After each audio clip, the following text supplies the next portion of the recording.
Hello दोस्तों, आप सबका स्वागत है मेरे YouTube channel CAD CAM design में। तो आज मैं आप लोगों को बताने जा रहा हूँ कि अगर असेंबली के अंदर कोई पार्ट्स हैं तो आप उसके अंदर उसको कैसे एडिटिंग कर सकते हैं असेंबली के अंदर भी, और आप उसको इंडिविजुअल ओपन करके भी आप उसमें कुछ एडिटिंग कर सकते हैं। तो मैं आज आप लोगों को वो कॉन्सेप्ट क्लियर करने जा रहा हूँ। और आप लोगों ने अगर प्रीवियस वीडियोस नहीं देखी तो आप उसमें देख लीजिए, ताकि आप लोगों को 2D 3D इन्वायरमेंट और उससे रिलेटेड जो बेसिक्स हैं वो आपको क्लियर हो सकेगा।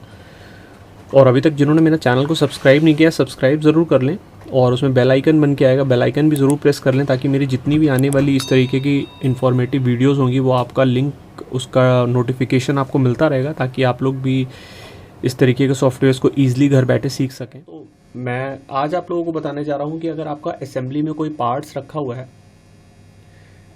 तो उसमें अगर आपको किसी इंडिविजुअल पार्ट के अंदर अगर एडिटिंग करनी है तो वो कैसे करते हैं। तो चलिए स्टार्ट करते हैं। तो ये हो गया मेरा क्रियो।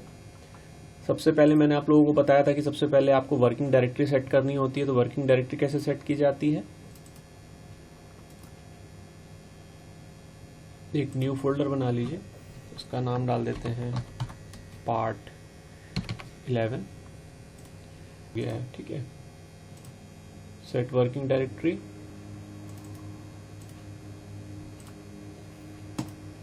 तो इस तरीके से आप अपना वर्किंग डायरेक्टरी सेट कर सकते हैं। तो ऊपर ही आप देखोगे कि यहाँ पे टैब बना हुआ है, आप उस पर क्लिक करके आप उसको सेट कर सकते हैं। तो अब आपको असेंबली बनानी है। तो मेरे पास पहले के कुछ पार्ट्स बने हुए हैं। चलिए मैं आप लोगों को कुछ नए पार्ट्स बना के दिखा देता हूँ। जैसे असेंबली का एक पार्ट मैं बना देता हूँ, उसका नाम लिख देता हूँ मैं पार्ट ए। यूनिट सारे हमें mm में रखना है।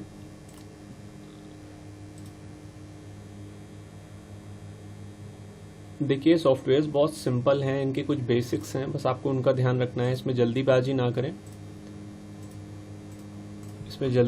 करें, धीरे धीरे इनको प्रैक्टिस करते रहें। आप लोग जब इसके बेसिक्स क्लियर हो जाएंगे आपकी स्पीड खुद ब खुद बढ़ जाएगी। तो देखिए सबसे पहले तो आप जब भी शुरुआत करें तो सेंटर लाइन ले लें। तो मैंने एक सेंटर लाइन ले ली है। अब मैं एक रेक्टेंगल बना देता हूँ, इसके कुछ भी डायमेंशंस रख देता हूं मैं। यहां से आप यस कीजिए, फिर उसके बाद मैं इसको कुछ भी पर्टिकुलर थिकनेस दे देता हूं। अच्छा, ये आप देखोगे ये वाला जो ऑप्शन होता है, इसमें अगर आप क्लिक करके देखोगे तो ये जो बीच वाला एरिया आ रहा है, ये बीच वाला जो सिंबल है, इस पर आप क्लिक करोगे तो एक्सट्रूड जो किया हुआ है, पहले तो आप एक्सट्रूड की डायमेंशंस भी मैं 200 कर देता हूँ। और मैं इसको अगर देखिए यहाँ करता हूँ तो आप देखोगे कि ये जो ऑब्जेक्ट है, ये सेंटर लाइन इसकी सेंटर पे आ गया है। मतलब जितना आपका अपर साइड है उतना ही आपका डाउन साइड में ये सेंटर पे आ गया है। तो ये जब आप असेंबली करते हैं तो ये आप कोशिश किया कीजिए कि आप इस पे सेट कर दीजिए, तो आपको इजी रहेगा कोई भी पार्ट्स को असेंबल करने के लिए। अब आप इसको यहाँ यस कर दीजिए तो आपका एक क्यूब बन के आ गया है, ठीक है। अब मैं इसमें एक होल बना देता हूँ, एक होल ऐड कर देते हैं एक्सट्रूड करके। कोई भी फेस ले लीजिए, यहाँ से आप सेंटर करके इसको एक सर्कल बना देता हूँ इस पे, और इसका डायमेंशंस रख देता हूँ मैं 80 mm, ओके। और अभी ये अप साइड आ रहा है, इसको आप डाउन साइड कर लीजिए।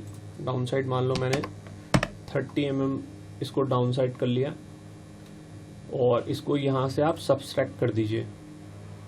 देखिए हल्का सा यहाँ पे होल आ गया। डायमेंशंस आप और बढ़ा सकते हैं, कुछ भी आप ले लीजिए। इसको मैं ले लेता हूँ, चलिए 100, ठीक है। यहाँ पे एक होल बन गया। इस पार्ट को मैं कर लेता हूँ सेव। ये देखिए सेव पे बटन दबाया तो आपने जो वर्किंग डायरेक्टरी सेट करी हुई थी ये उसी पे जाके ऑटोमेटिक सेव होगा।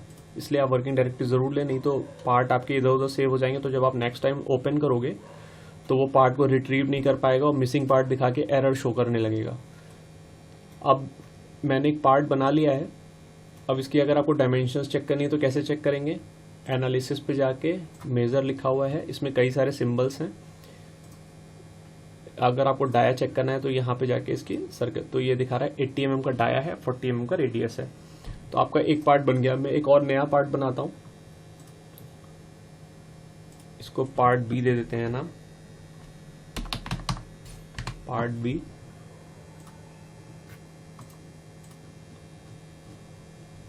इसके लिए भी सेम, पहले डेटा ऑन करके कोई भी फेस सेलेक्ट करके इसको ये करके डेटम ऑफ कर दीजिए।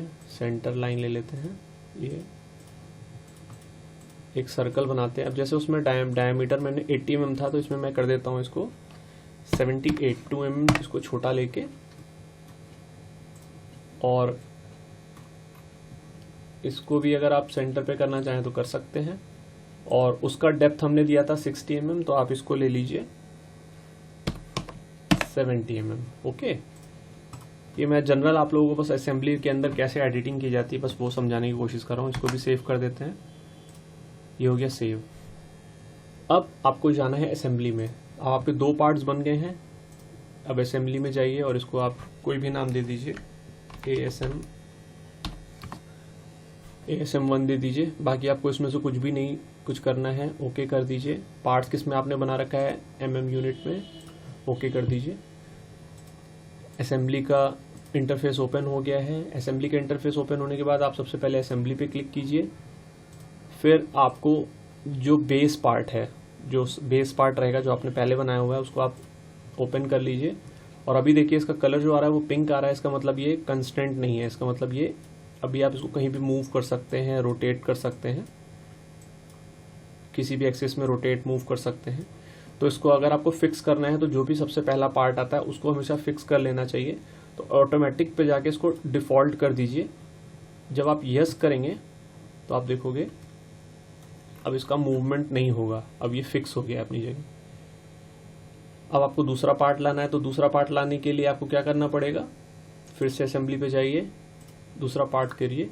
अब ये पार्ट आ गया। अब देखिए ये आपका मेन पार्ट है जो आपने इसको फिक्स कर दिया, इसमें कोई एक्सेस मूव नहीं करेगी। अब उसके ऊपर इस पार्ट को सेट करना है। तो अब इस पार्ट पे देखिए आपके डेटम्स भी दिखा रहे हैं, और इसको ऑन कर दीजिए तो देखिए सेंटर भी दिखा रहा है। आप सेंटर से भी इसको मैच करा सकते हैं, ठीक है। तो अब इसको मैं असेंबली बना देता हूँ। तो सेंटर से पहले तो मैं इसका एक्सिस से एक्सिस मैच करा देता हूँ, और देखिए इसके बीच में डिस्टेंस दिखा रहा है। तो डिस्टेंस को अगर आपको 0 करना है तो आपको इसको कोइंसिडेंट कर दीजिए। अब देखिए इसमें सारी मूवमेंट बंद हो गई, केवल ये मूवमेंट रह गई है, अप डाउन की मूवमेंट रह गई है, और इसका ये देखिए सर्कुलर मूवमेंट रह गया है। तो इसको कैसे फिक्स करेंगे, इसको भी फिक्स करना है। तो आप इसका एक डेटम लेके इसके डेटम से मैच करा दिए। ऑलरेडी देखिए बाय डिफॉल्ट कोइंसिडेंट ले लिया है। अब देखिए इसमें अब केवल यही मूवमेंट रह गई। इस मूवमेंट को फिक्स करना है तो कैसे कर सकते हैं आप, अब एक और डिस्टेंस ले लीजिए। अब आपको इसको इस सरफेस को लेके इस सरफेस के साथ वो मिक्स करना है, तो उसको भी आप कोइंसिडेंट कर दीजिए। ये देखिए ये पार्ट इसके अंदर जाके बंद हो गया। इसको कुछ कलर दे देते हैं। ये देखिए ये पार्ट आपका इसके अंदर आ गया है। अब आप इस पार्ट को थोड़ा सा, अब देखिए इस पार्ट को असेंबली बन गई है। अब इस असेंबली में अब आपको इसके ऊपर या इसके ऊपर किसी के अंदर भी आप यहीं पे चेंज कर सकते हैं, या इसमें मैं अब बताता हूँ इसमें एडिटिंग कैसे आप कर सकते हैं असेंबली के अंदर। अगर आपको मान लीजिए कि ये वाला डायमेंशन इससे ऊपर नीचे हो रहा है, पहले तो आप एनालिसिस से जाके आप इसकी डायमेंशन देख लीजिए कि कितना ऊपर नीचे हो रहा है। तो इस सरफेस से फिर एक इस पे क्लिक करिए, फिर कंट्रोल प्लस कीजिए इसको, तो देखिए 30 mm ये आपका पार्ट नीचे जा रहा है। तो अब आपको इसके पार्ट को मान लो आपको 30 mm इसको बढ़ाना है, तो आप इस पर लेफ्ट क्लिक कीजिए, फिर राइट क्लिक कीजिए, राइट क्लिक कीजिए। तो आप देखिए इसके अंदर आ जाएगा एक्टिवेट। ये देखिए एक एक्टिवेट ऑप्शन आ रहा है। अगर आप एक्टिवेट करेंगे तो देखिए आपका जो दूसरे पार्ट जो भी होंगे वो सारे हाइड मोड पे चले जाएंगे, और आपका केवल वही पार्ट दिखेगा जिसमें आपको एडिटिंग करना है। तो आप यहाँ से भी इसको एडिटिंग कर सकते हैं। अब इस पार्ट को सिलेक्ट करके राइट क्लिक कीजिए और एडिट डेफिनेशन कर दीजिए, तो आप इसके अंदर डायमेंशंस को इंक्रीज कर सकते हैं। तो देखिए यहाँ पे 70 आ रहा है, आप इसको 100 कर दीजिए, ओके कर दीजिए। और आप जब कंट्रोल A प्रेस करेंगे और देखिए अभी यहाँ पे येलो दिखा रहा है, इसका मतलब अभी आपका ये रीजनरेट नहीं हुआ है। तो आप रीजनरेट करने के लिए आप देखिएगा यहाँ पे लेफ्ट साइड में ये देखिए अब ये दोनों का सरफेस बराबर हो गया, ठीक है। तो आप असेंबली के अंदर अपने पार्ट्स में एडिटिंग कर सकते हैं। अब मान लीजिए आपको इस ये जो आपका इसका मेजर पार्ट है इसके अंदर कुछ एडिटिंग करनी है, तो आप इसको सिलेक्ट करके इसको एक्टिव कर दीजिए, और उसके बाद आप इसके ऊपर सरफेस पे कोई भी काम कर सकते हैं। मान लीजिए आपको इसके यहाँ पे कुछ होल बनाने हैं, यहाँ से डायमेंशन दे रहा है, आप इसको ले लीजिए 50 mm यहाँ से, 50 mm यहाँ से, इसको 20 mm ले लीजिए, ओके कर दीजिए, और इसको कर दीजिए 10 अंदर। इसका डायमेंशन इसको ले लीजिए 10। ये देखिए बन गई। कंट्रोल ये करिएगा तो देखिएगा आप इस पार्ट में भी एडिटिंग कर ली असेंबली के अंदर ही उसके। अगर आप इनको इंडिविजुअल इसके अंदर अगर आपको एडिटिंग करनी है तो आप जैसे ये वाला पार्ट है इस पर लेफ्ट क्लिक करिए, राइट क्लिक करके अगर आप इसको ओपन करेंगे तो ये इंडिविजुअल जहाँ पे आपने ये ड्राइंग बनाई थी आप उसका इंडिविजुअल पार्ट के उस पर चला जाएगा। देखिए ऊपर यहाँ लिखा हुआ पार्ट बी, तो ये इंडिविजुअल खुल के आ गया है। तो आप इसको अलग से भी आप इसमें चेंजेस कर सकते हैं और आप असेंबली के अंदर रहते हुए भी आप इसको चेंजेस कर सकते हैं। तो आप इस पर प्रैक्टिस कीजिएगा, बहुत सिंपल है। कोई भी अगर आप लोगों को डाउट लगता है तो आप कमेंट बॉक्स पे जाके मुझसे क्वेश्चन पूछ सकते हैं, मैं आपको सॉल्यूशन डेफिनेटली बताऊंगा। तो ऑल दी बेस्ट, प्रैक्टिस करते रहिए। प्रैक्टिस के साथ धीरे धीरे आप लोगों की स्पीड में इंप्रूव करती जाएगी। तो चलिए ऑल दी वेरी बेस्ट, मिलते हैं नेक्स्ट वीडियो में।